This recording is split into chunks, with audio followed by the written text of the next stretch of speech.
This is big pressure when you're the last person standing between everyone and alcohol. Not a place where you want to be. First of all, I want to start by saying I'm an average athlete, Chris. You've had a lot of people who've had so many more significant accomplishments. But more interesting for me has been the journey of trying to build businesses in industries that have been very fixed in their ways, and how I've had to kind of challenge a lot of these conventions. Now, Chris wanted me to start by telling you a little bit about my little mishap this year. So first of all, where's Todd?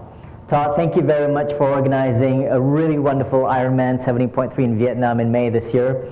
One of my highlights, except if next time if you could turn down the waves, that would be much appreciated.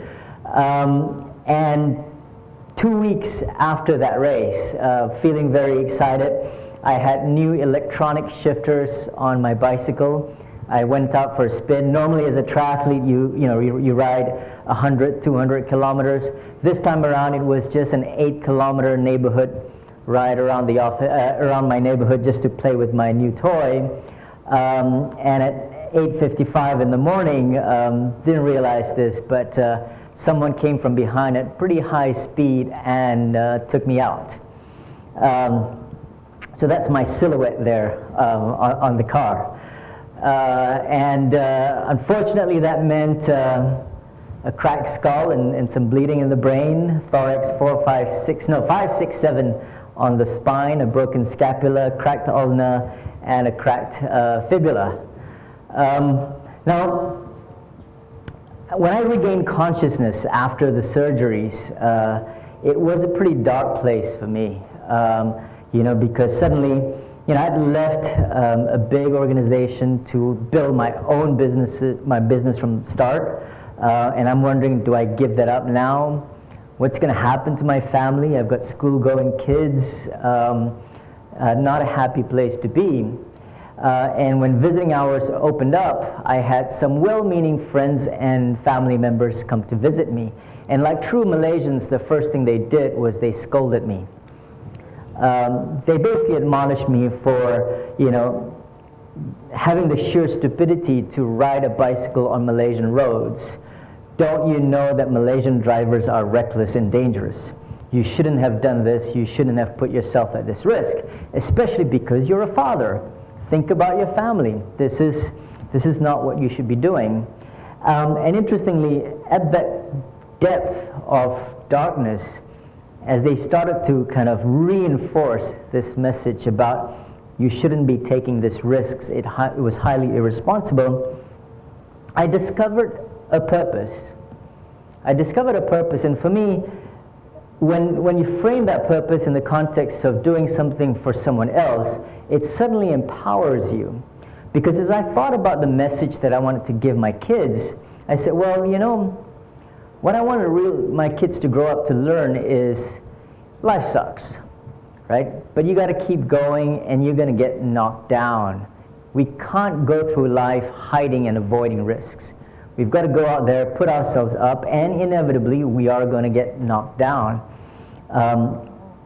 And the analogy that I used was, life is like a box of crayons, not chocolates, crayons, because we're a bit more calorie sensitive here. And you can stay a perfect crayon if you just stay in the box. But crayons are meant to color the world. And that means you got to get out of the box and color. And if you know crayons, once you get out of the box and the kids play with you, you are going to get broken. But that's okay, because broken crayons can still color. And that's what I want my kids to learn, that you don't avoid risks, you go out there, and sometimes you are going to get broken. But if you pick yourself back up, that's how we get through life. And suddenly with that purpose, I had this burning desire to just get out of the hospital and get back up. And even if that meant a lot of very, very painful physio sessions and acupuncture sessions and walking in the pool, I wanted to get back out, get back on the bike, to really show my kids that, if you really want to get up, you can. And barely 6 months after that that accident, I had the fortune and privilege to be able to race again in Ironman 70.3 Langkawi, and had a good time that day. So I'm looking forward to coming back to Da Nang, Todd. Thank you.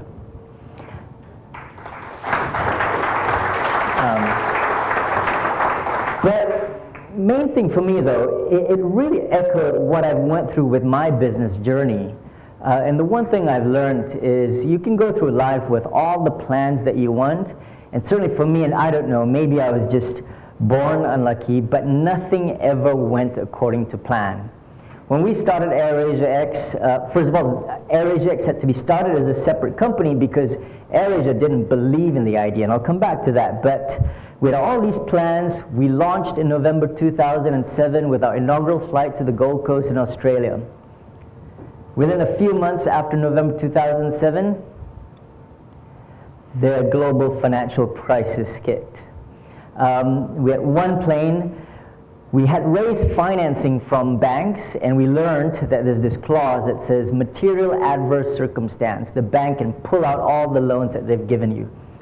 No loans, no planes. No planes, how do you run an airline?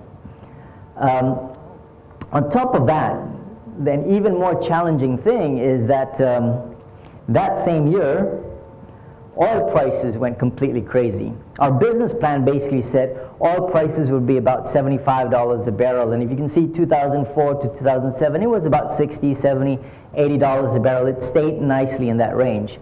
When we launched in November 2007, it was exactly $75 a barrel. By July 2008 that year, it reached $142 a barrel. Completely crazy. Now, as it started going up, right, a lot of airlines freaked out. And the first response for any airline or all airlines around the world was, we must mitigate this risk. And we mitigate this risk by doing fuel hedges. A fuel hedge is a contract that you enter, oftentimes with a bank, to lock in the price of fuel, say for the next 12 months, to take out that volatility. Sounds logical, right? And, you know, I was a young, naive CEO, and I thought, okay, that's what every airline would do, and you enter into a contract. Lesson one, never trust a banker. Because, you know, let's say oil prices are about $90 a barrel now. You go to the bank and say, I need oil fixed at one price for the next 12 months. And they say, fine, $100, because they immediately make a bit of a spread. And so you dutifully do this. And then oil went to 100, 110, 120. Wow, now you're actually making profits from it. And I thought, this is really cool. At $140 a barrel, I thought I was the king of the world, right? I might as well just ground my one plane because I'm making so much more money from this one piece of paper. It's so much easier, right? I don't have to deal with any customer complaints. I'm making more profit from this fuel hedge than ever. What do you think happened in December of 2008? $32 a barrel in 6 months. At that price, the bank that was a counterparty to our fuel hedge would be able to claim 4 times our entire capital, wiping us out like 4 times over. And there's only one reason why AirAsia X today is still alive from this year. And it's a very important business concept. It's called SDL. Anyone familiar with SDL? It stands for sheer dumb luck. You cannot succeed in business today without it. Because of all the different banks that we could have contracted with this one fuel hedge, hundreds of banks, right? The one bank that we happened to contract this fuel hedge was, their name is Lehman Brothers. And Lehman Brothers was the one bank that went bankrupt less than 2 months before that turning point where the contract went from them paying us to us paying them. And so they voided that contract, and we got out of it scot-free. That's life, right? And in situations like this is where we completely freak out because nothing makes sense. And life today is so unpredictable. And here's the thing about our brains, right? We get into this defensive state. The amygdala starts firing away, our cortisol and our adrenaline's rushing, blood's going off to our muscles to either fight or flight, which basically means it's not there to process, so we're not thinking clearly. So on one hand, difficult situations can put us in this very defensive state and clouded judgment. But sometimes, even successes can blindfold us. So going back before AirAsia, Tony Fernandez, the founder of AirAsia, in 2006 said, hey, you know, Asia Pacific is different from Europe and the US. We are so much wider, right? All the way from Sydney and Auckland up to Tokyo and the Middle East. There's so much opportunity. Why are we limiting ourselves to these small planes that low-cost carriers around the world do? And so he said, let's go long haul, which basically means you have bigger planes. And if you've ever been rejected in your life, and you think, oh, you know, my bosses don't appreciate me, sometimes when you're the founder and CEO, you're going to get rejected as well, as Tony did. He was soundly smacked down by his own board members and shareholders who told him, no way, Tony, there's absolutely no way we're going to do long-haul flights. And it wasn't that they were very conservative. They had very good reasons why they said, Tony, you're crazy, right? So first of all, they said, all the global low-cost carriers in the world, the big giants, the benchmarks, from Southwest Airlines to EasyJet and Ryanair, all do not do long-haul flights. They all use small planes to fly short distances.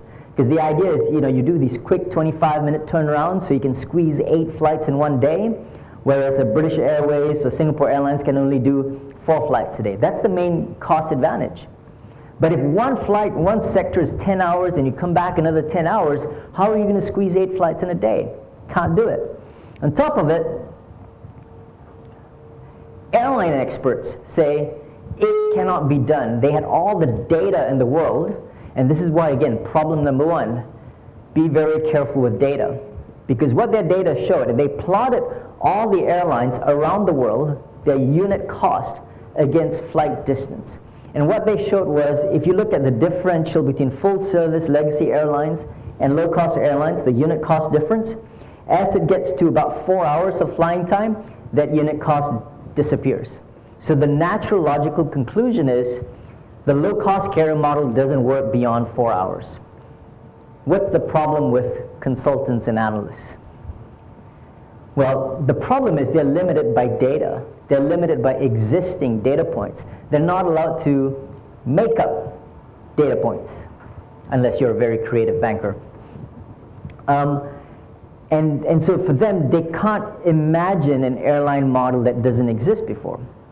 But the thing is also, for the board members of AirAsia,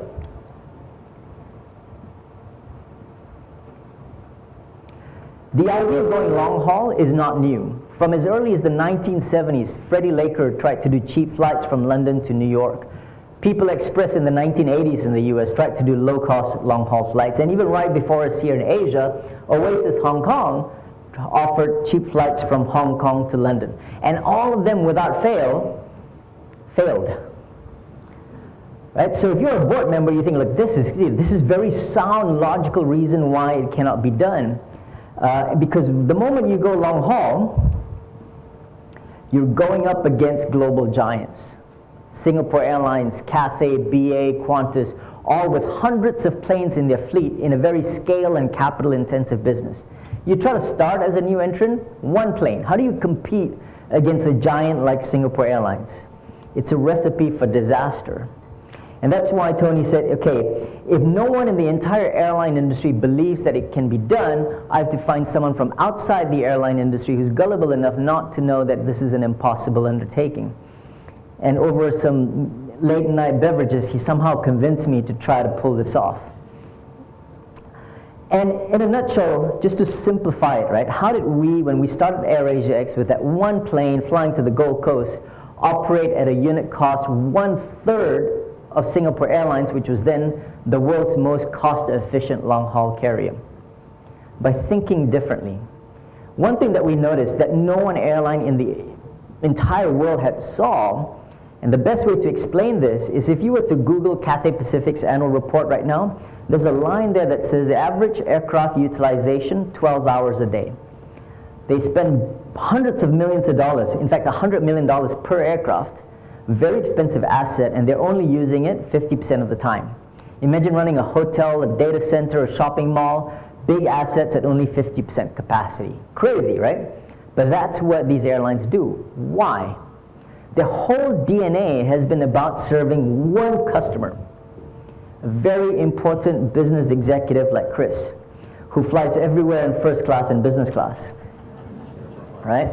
And for Chris, time is of an essence. Convenience is paramount. Price is secondary. If you are flying economy, you are an afterthought, right?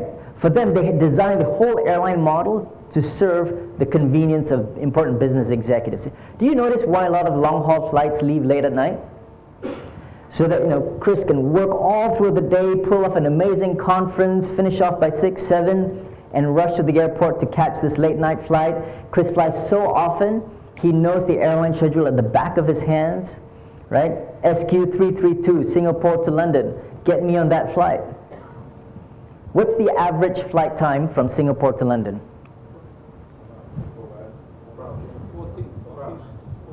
13, 14 hours, give or take, yeah, depending on the winds.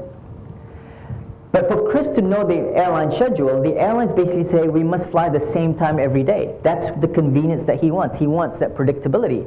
But if one sector takes 13 to 14 hours, and then you come back another 13 to 14 hours, the round trip is 26 to 28 hours. So that means you need more than one plane just to fly the same time every day.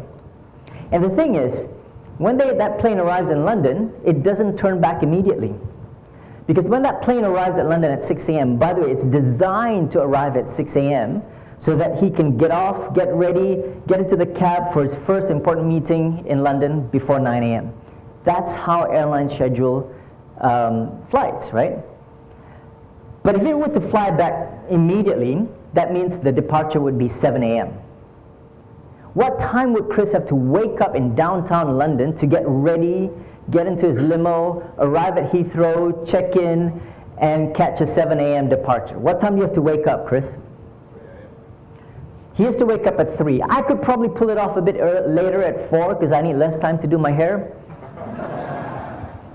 But either way, 3 or 4, it's not a convenient time for him to wake up. And so they actually keep the plane there on the ground for several more hours for a more convenient time to suit the important business executive. That is their core business, because first class and business class, while they represent 18% of seats on planes, they generate 40% of revenues and 60% of profits, right? So you take care of important people. And so when we started, we said, well, hang on, right? They think of economy passengers as an afterthought. What if we put them front and center? What if we designed the whole airline schedule to maximize the use of the plane? Because for these people at the back, if they're going to fly to London once a year or once in a lifetime, they care mostly about price. There's no rule that says you must fly the same time every day, and therefore with our one plane, we would have a morning departure on Monday, lunchtime departure on Tuesday, afternoon departure on Wednesday, evening departure on Thursday. We mixed it up just to maximize the use of the time, and we could fly the plane at the world's highest aircraft utilization rate of 17 hours, compared to Cathay at 12. And when you add the fact that same plane, we have more seats, about 30% more seats, because we don't use up a lot of real estate for first class, business class, big galleys, even if the price per seat was less than 50%.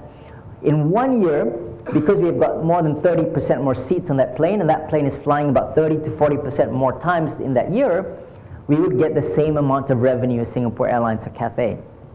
It sounds blindingly obvious now, but no one in the entire airline industry thought about it this way.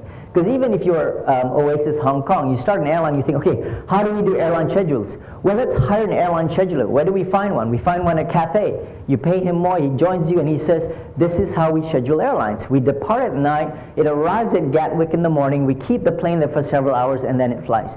Because that's how they've always been doing it for decades. This is how, when people are used to doing things one way, it takes some crazy guy from outside to think differently. Now, sometimes, coming back to my little noggin here that got knocked by the car, right? Even when we know there are ways that we want to do it, our determination and willpower, the problem is, well, the front part of the brain, the prefrontal cortex, is very determined. Yeah, we're going to do this. The back of the brain, the limbic system, has another mind. It's like the more primitive part of the brain, where it just cannot process too many things. We get about 10 to 12 million sensory inputs at any one time, and we can only process 7 or 8. And the only way we can do that is we have these shortcuts. We have these mental blocks, right, that says, I have to make decisions very quickly. Which is why when you interview candidates to join your team, you know you've already made your decision in the first 30 seconds, right? The rest of the interview, you're only listening to things that confirm your first initial bias, and you're ignoring things that go against that bias. That's kind of how our brain works.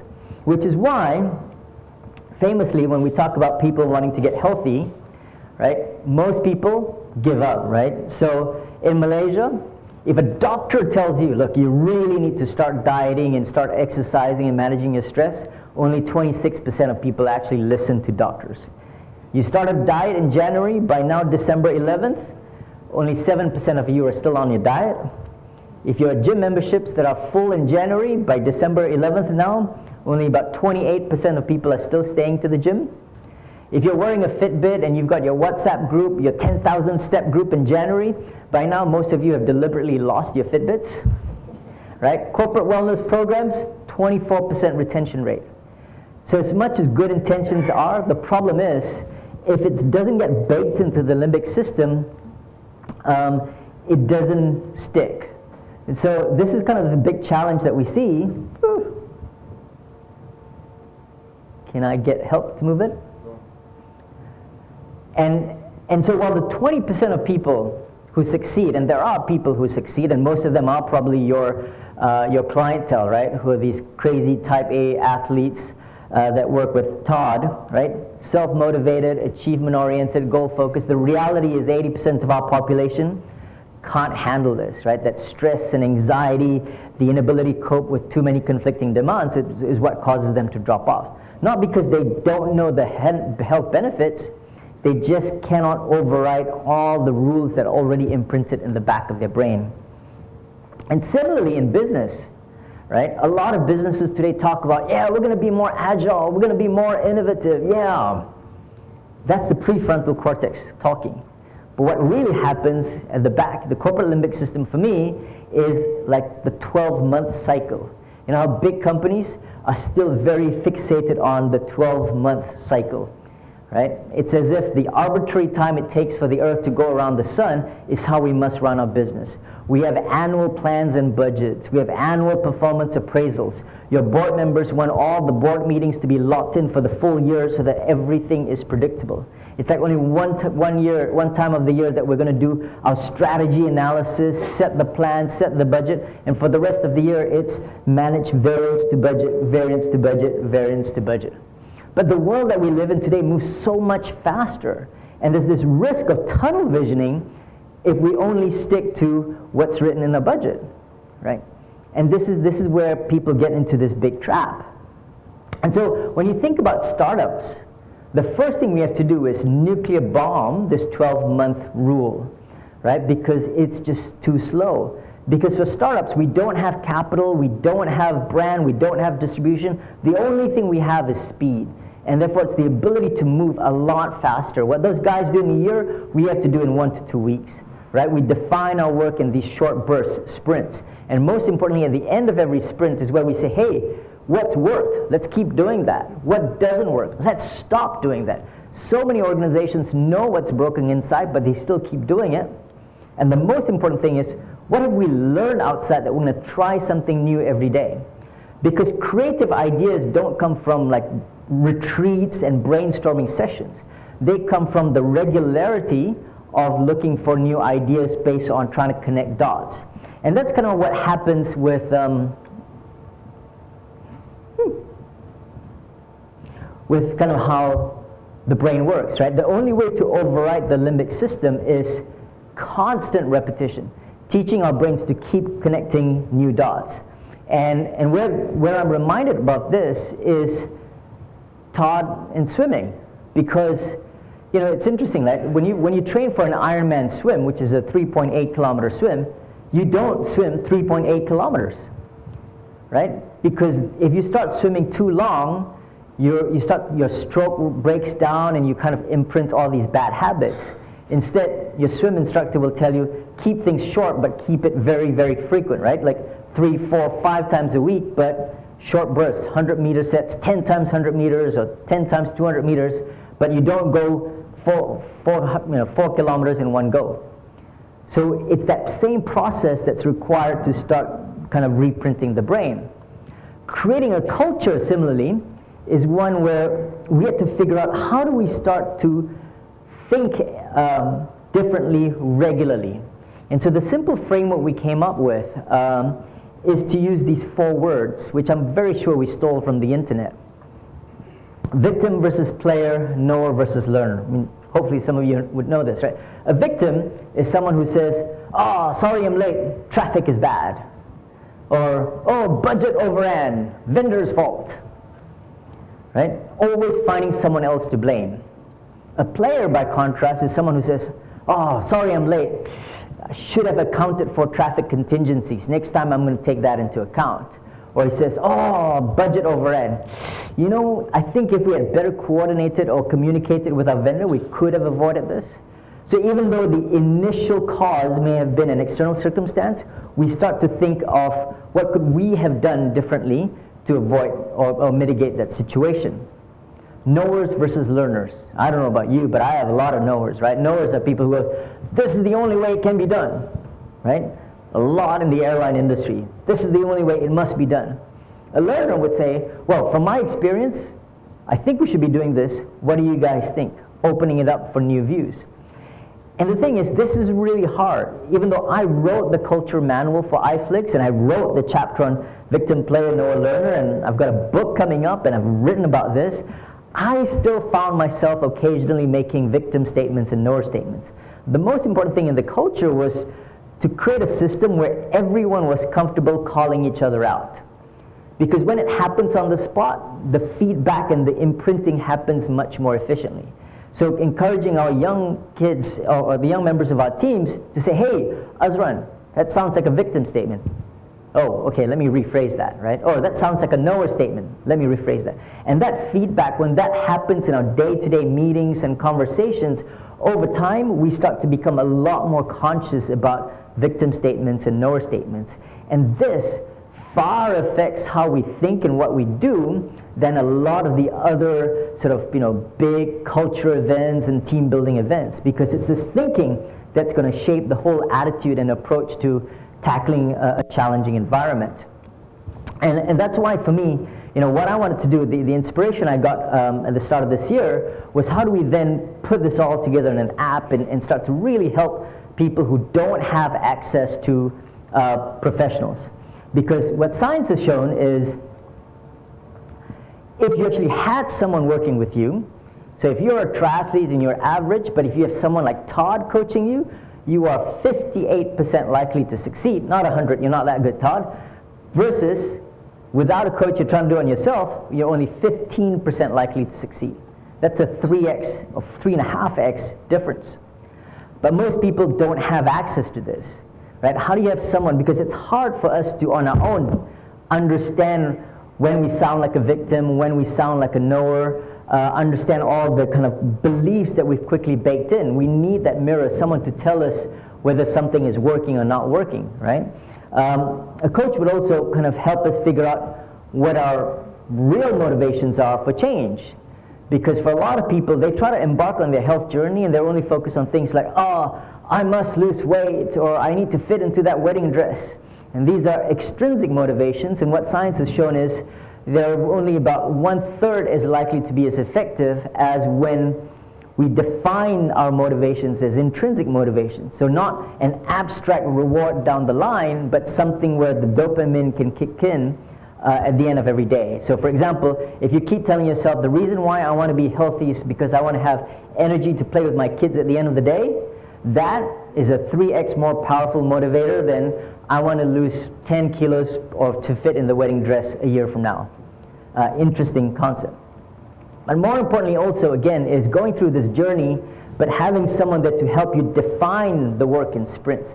Having those feedback processes every week is a lot more effective than just sort of a broad high-level plan.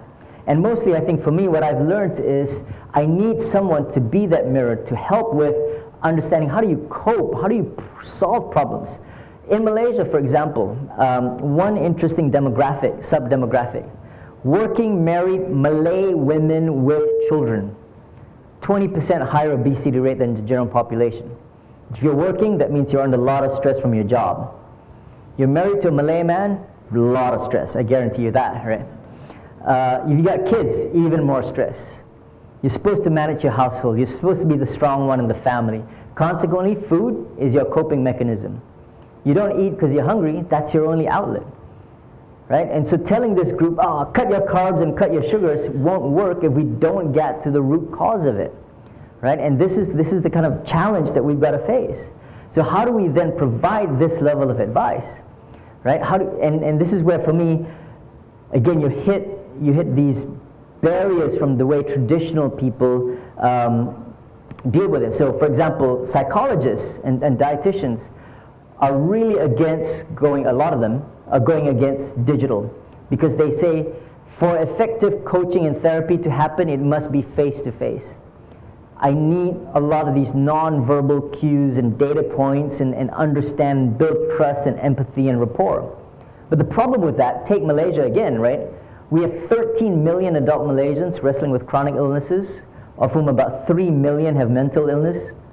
There's only 200 practicing clinical psychologists in the entire country, right? And if you continue to do face-to-face sessions, we'll help 500,000 people, we'll abandon 12 million people.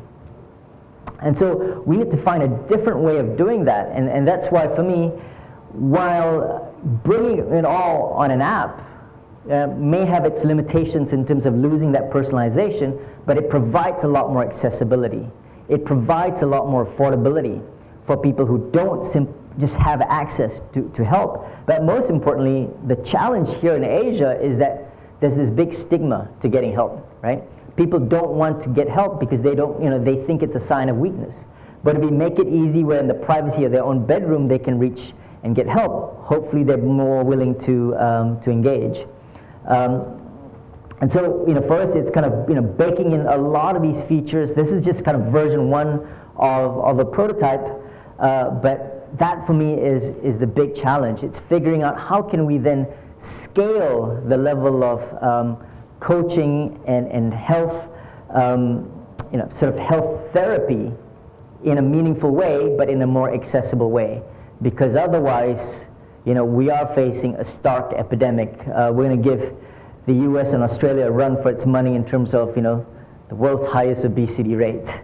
And so that's my interesting journey, and I hope, all of us can do our parts to make Asians healthy again. Thank you very much.